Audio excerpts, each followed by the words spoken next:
Okay, so we got Ethereum above this moving average, so still bullish.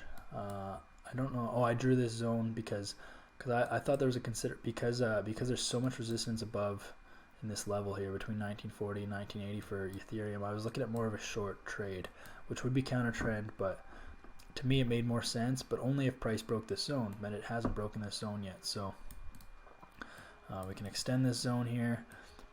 I mean, if price breaks this zone, then I would still be looking at a short position, but it hasn't broken this zone yet. So I mean, maybe it does want to go up. Maybe it's kind of holding here, you know, right around, like, let's see, where's 1800? Oh, 1800 is quite a bit down. So, you know, about 1825, it seems to be holding. So I might just put, I'm gonna put a little line here just to see.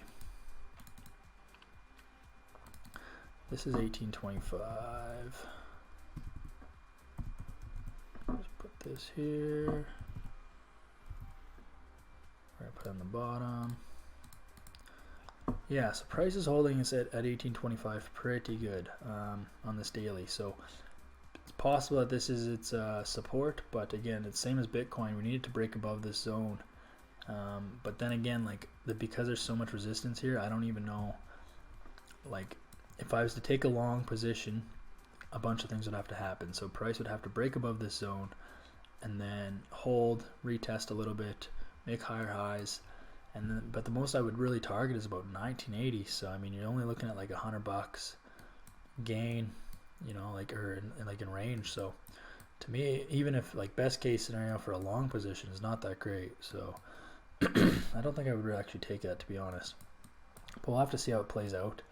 I am more inclined to short this down to 1630. I think there's more, if you're looking at these higher time frames, there's a lot of resistance up here. So, and it wasn't able to break it before. So, but I mean, it did. This weekly candle did come up pretty aggressively. So it is tough to say right now. I mean, I don't want a counter trend trade right now. It is bullish. Bitcoin, I believe, is going to go up. So I mean, Bitcoin and Ethereum are pretty similar in movements usually. So if I'm long on Bitcoin, I don't really want to be short on Ethereum either. So it's kind of iffy for me. Like, I'm pretty confident in Bitcoin, but Ethereum, it looks like more of a short. But then that would be counterintuitive relative to Bitcoin. So I don't know if I'm going to take this, but this is kind of the setup I have right now that I have in mind. You know, if price breaks below this zone, consider a short. If price breaks above the zone, consider a long.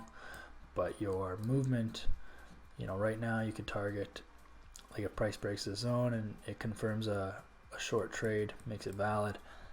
I mean, you got about $180 of room versus on the upper side here you got like maybe $100 worth of room. So you got quite a bit more to the downside versus the upside, in my opinion.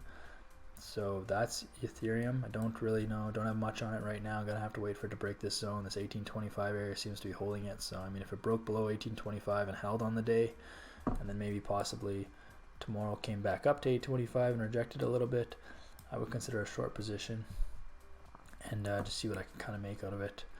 But yeah, that's Ethereum.